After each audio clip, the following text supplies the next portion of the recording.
اسرائیلی بحریہ نے غزہ کے لیے امداد لے جانے والے گلوبل سمود فلوٹیلا پر ایک بہت بڑا فوجی آپریشن کیا ہے۔ 42 کشتیوں کو تحویل میں لے لیا گیا ہے اور ان میں سوار جو 450 سے زائد افراد ہیں ان کو گرفتار کر لیا گیا ہے۔ گرفتار ہونے والوں میں پاکستان کے سابق سینیٹر مشتاق احمد صاحب بھی موجود ہیں،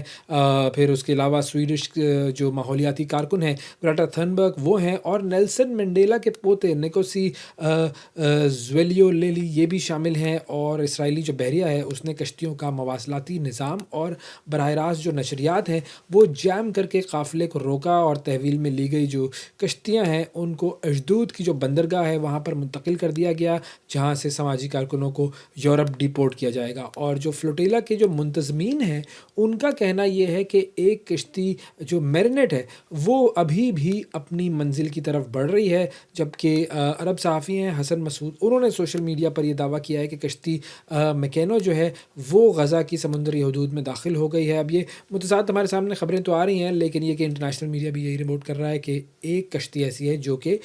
غزہ کی سرحد کی طرف جا رہی ہے۔ اور اسرائیلی وزیر اعظم جو ہے نیتن یاہو، اس نے اس کارروائی کو درست قرار دیا ہے، اپنی بحریہ کو اس نے شاباش دی ہے، اور پھر جو یورپ، جنوبی امریکہ اور مشرق وسطیٰ سمیت دنیا بھر میں اس واقعے کے خلاف شدید احتجاجی مظاہرے ہو رہے ہیں۔ برطانیہ، اٹلی، اسپین، فرانس، یونان، کولمبیا، یمن، یہ تمام ممالک ہیں جہاں پر ہزاروں افراد سڑکوں پر آئے، اور بعض مقامات پر جو ہے وہ ٹریفک جام ہوا، توڑ پھوڑ بھی کی گئی۔ تو یہ تمام لوگ جو ہیں وہ یہ اس واقعے کے خلاف مظاہرے بھی کر رہے ہیں۔ لیکن دوسری طرف اگر ہم بات کریں امریکی صدر ڈونلڈ ٹرمپ کی، تو اس نے ایک بار پھر مشرق وسطیٰ تنازع کو ہزاروں سال پرانا قرار دے دیا ہے، اور امریکی میڈیا کو ڈونلڈ ٹرمپ نے یہ انٹرویو دیا اور اس میں اس نے یہ بات کی کہ ایسا لگتا ہے کہ تقریباً 3000 سال بعد مشرق وسطیٰ کا جو مسئلہ ہے وہ حل ہو سکتا ہے۔ اور ڈونلڈ ٹرمپ کا کہنا یہ تھا کہ غزہ میں مکمل ہم امن حاصل کریں گے، اور ایسا ہونا ہماری ایک بہت بڑی کامیابی ہوگی۔ اچھا، اب یہ ایک بہت کنٹروورشل سٹیٹمنٹ ہے، کیونکہ ہم سب جانتے ہیں کہ جب سے اسرائیل کی ریاست کو وہاں پر قائم کرنے کی کوشش کی گئی ہے تب سے یہ معاملہ جو ہے یہ شروع ہوا ہے۔ اصل جو اس کی آج جو روپ ہم دیکھتے ہیں وہ یہ اس وقت کا ہے، اور اس سے پہلے ہم نے یہ دیکھا کہ جتنی بھی ہسٹری اس خطے کی اٹھا کر پڑھ لی جائے، جب اس خطے پر مسلمان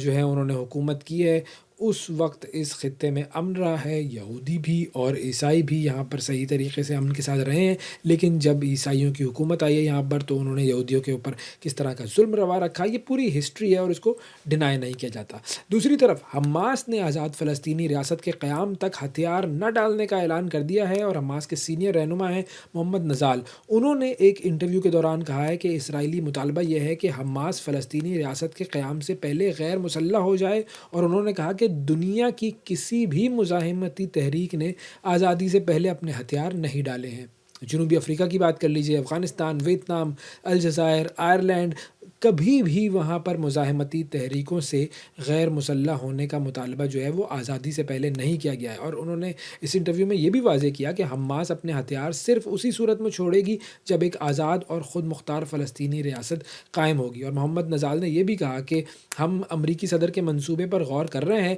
اور جلد ہی ہم اپنے موقف کا باضابطہ اعلان کریں گے تاکہ اس جلد کا مکمل طور پر خاتمہ ہو سکے۔ اور انہوں نے یہ بھی کہا کہ حماس جو ہے وہ بطور فلسطینی مزاحمتی قوت یہ فلسطینی عوام کے مفاد میں فیصلہ کرنے کا حق رکھتی ہے۔ اور یہ بیان بیسیکلی ان کا اس کانٹیکس میں آیا ہے کہ ٹرمپ نے منگل کو حماس کو 3 سے 4 دن کا الٹیمیٹم دیا تھا کہ جو ان کا یہ 20 پوائنٹ کا جو منصوبہ ہے اس پر وہ آمادگی ظاہر کر دیں۔ یہ پہلے 21 پوائنٹ کا منصوبہ تھا، پھر 20 پوائنٹ کا منصوبہ ہو گیا۔ اب ایک طرف تو یہ منصوبہ چل رہا ہے، دوسری طرف اسرائیل جو ہے وہ اپنی ہٹ دھرمی سے باز نہیں آ رہا ہے، اور اسرائیل کے جو وزیر دفاع ہیں اسرائیل کاٹس، انہوں نے ایک بار پھر غزہ شہر کے تمام شہریوں کو علاقے سے انخلاء کا حکم دے دیا ہے۔ اسرائیلی وزیر دفاع نے سوشل میڈیا پر اپنا یہ پیغام جاری کیا، بلکہ پیغام کیا، یہ وارننگ تھی، اور اس میں انہوں نے یہ کہا کہ غزہ سٹی کے رہائشیوں کے لیے یہ آخری موقع ہے کہ وہ اس شہر سے نکل کر جنوبی غزہ پٹی کی طرف چلے جائیں۔ اور یہ بھی انہوں نے لکھا کہ اس کے بعد جو بھی فلسطینی وہاں پر موجود رہیں گے ان کو ہم دہشت گرد قرار دیں گے، دہشت گردوں کا حامی قرار دیں گے، اور جو بھی فلسطینی غزہ شہر میں مقیم رہیں گے ان کو پھر بھرپور طاقت کا مظاہرہ جو ہے وہ بھرپور طاقت کا سامنا کرنا پڑے گا۔ تو یہ ٹوٹل یہ انہوں نے کال دی ہے کہ آپ اس جگہ کو چھوڑ دیجئے۔ آگے بڑھتے ہیں ناظرین اور آپ کو ایک اور انقلاب کی طرف لے کر چلتے ہیں۔ سری لنکا، بنگلہ دیش اور نیپال کے بعد مراکش میں نوجوانوں کا حکومت کے خلاف احتجاج شروع ہو گیا ہے اور نوجوان حکومت کے خلاف سڑکوں پر آ گئے ہیں۔ 4 روز سے مسلسل بھرپور احتجاج ہو رہا ہے اور یہ احتجاج جو ہے یہ مراکش میں بدعنوانی اور عوامی وسائل کے غیر شفاف استعمال کے خلاف شروع ہوا ہے اور اس کی قیادت جو ہے وہ نوجوان کر رہے ہیں۔ اور اب مراکش کی جو حکومت ہے اس نے نوجوانوں کے مطالبات جو ہے وہ ماننے کے بجائے احتجاج کو طاقت کے ذریعے کچلنے کی کوشش کی ہے اور اس پر احتجاجی جو تحریک ہے اس میں کافی زیادہ شدت آ گئی ہے۔ آج جو ہے وہ جنوبی شہر اگادیر ہے، اس کے قریب ایک قصبہ ہے لقیلا، وہاں پر پولیس کی مظاہرین پر براہ راست فائرنگ ہوئی ہے۔ مزید 3 افراد جاں بحق ہوئے ہیں۔ ہلاک ہونے والوں کی جو مجموعی تعداد ہے وہ اب 7 ہو گئی ہے اور وزیر اعظم جو ہیں مراکش کے عزیز اخنوش، انہوں نے مظاہرین کی قیادت کو مذاکرات کی پیشکش تو کر دی ہے لیکن احتجاج جو ہے فی الحال اس کے تھمنے کے آثار بالکل بھی دکھائی نہیں دے رہے ہیں اور پولیس نے اب تک 1000 سے زائد مظاہرین کو گرفتار کیا ہے۔ سینکڑوں زخمی ایسے ہیں جو کہ اسپتال میں زیر علاج ہیں اور اس کے باوجود احتجاج کی جو شدت ہے یہ اس میں اضافہ ہو رہا ہے۔ اب یہ جو تحریک ہے یہ ایک نامعلوم نوجوان گروپ ہے، اس کا نام ہے جین زی 212۔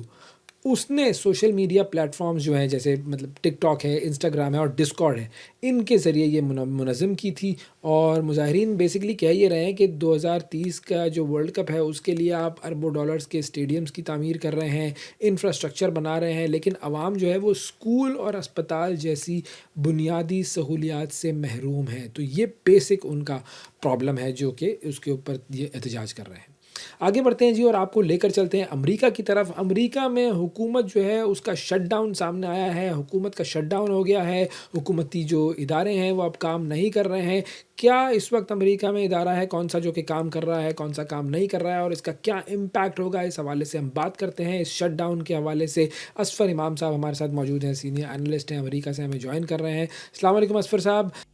وعلیکم السلام۔ سب سے پہلے میں چاہوں گا کہ تھوڑا سا بیک گراؤنڈ اگر آپ ہمیں بتائیں کہ یہ جو امریکہ میں حکومت کا جو شٹ ڈاؤن ہوا ہے اس کی اصل وجہ کیا ہے اور یہ کس طرح شروع ہوا اور ریپبلکن اور ڈیموکریٹ اراکین کے درمیان جو بجٹ بل پر اختلافات ہیں وہ کیا ہیں؟ دیکھیں، چونکہ امریکہ میں مالیاتی امور پہ دسترس جو ہے اختیارات ہیں وہ پارلیمنٹ کو حاصل ہے اور انتظامیہ کے اخراجات کی منظوری پارلیمنٹ دیتی ہے، تو اس لیے اکثر و بیشتر یہ شٹ ڈاؤن کی صورتحال پیدا ہو جاتی ہے، لیکن وہ اس صورت میں پیدا ہوتی ہے جب پارلیمنٹ میں طاقت کا توازن جو ہے وہ اپوزیشن کے حق میں ہے اور انتظامیہ کوئی اور ہو۔ لیکن اس وقت صورتحال یہ ہے کہ صدر ٹرمپ جو بھاری اکثریت سے جو کامیاب ہوئے تھے انتظامیہ کے سربراہ ہیں، لیکن جو پارلیمنٹ کے دونوں ایوان ہیں کانگریس اور سینٹ، ان دونوں میں ان کی پارٹی جو ریپبلکن پارٹی ہے ان کو اکثریت حاصل ہے۔ اس کے باوجود یہ شٹ ڈاؤن ہونا ہے بہت بڑی حیرت انگیز بات ہے، کیونکہ ظاہر ہے پھر ود ان پارٹی ان کے خلاف وہ جو اعتماد کا ماحول نہیں مل رہا ہے۔ لوگوں کو جو اراکین ان کو اعتراض یہ ہے، کانگریس کو اعتراض یہ ہے کہ بڑے پیمانے پہ جو صحت کی سہولتوں پہ جو کٹوتی کی ہے گورنمنٹ نے، وہ کٹوتی بحال ہونی چاہیے اور اس سلسلے میں وہ اپنے مطالبات رکھتے ہیں۔ ماضی میں بھی جو شٹ ڈاؤن کی صورتحال پیدا ہوتی رہی ہے اس میں یہی رہا کہ اپوزیشن اپنے مطالبات منواتی تھی انتظامیہ سے اور انتظامیہ سے مطالبات کی منظوری کے بعد شٹ ڈاؤن ختم ہو جاتا تھا۔ دونوں اپوزیشن اور حکومت دونوں نہیں چاہتے کہ شٹ ڈاؤن کی صورتحال ہو، لیکن یہ شٹ ڈاؤن اکثر و بیشتر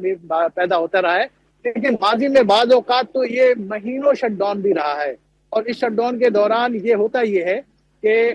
جو انتظامیہ میں جو لازمی سروسز کے لوگ ہیں وہ اس کے علاوہ باقی لوگوں کو چھٹیوں پہ بھیج دیا جاتا ہے، کیونکہ گورنمنٹ کے پاس ان کو تنخواہ دینے کے لیے پیسے نہیں ہوتے، فنڈ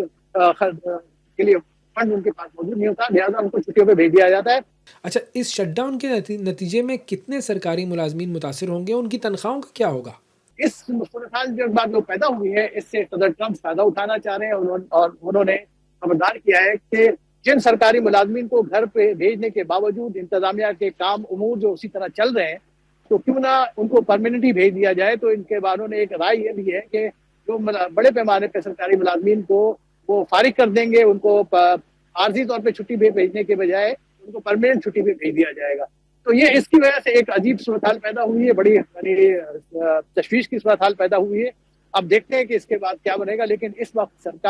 جو سرکاری امور ہیں وہ آلموسٹ معطل ہیں اور امکانات یہ بھی ظاہر کیے جا رہے ہیں کہ جو سرکاری اداروں کی جو فنکشنلٹی ہوئی ہے وہ متاثر ہوگی، اور اس میں جو ٹریولنگ پہ بھی لوگوں کو مسائل پیدا ہوں گے، اور دوسرے جو سرکاری امور کے نپٹانے پہ بھی مسائل پیدا ہوں گے۔ جی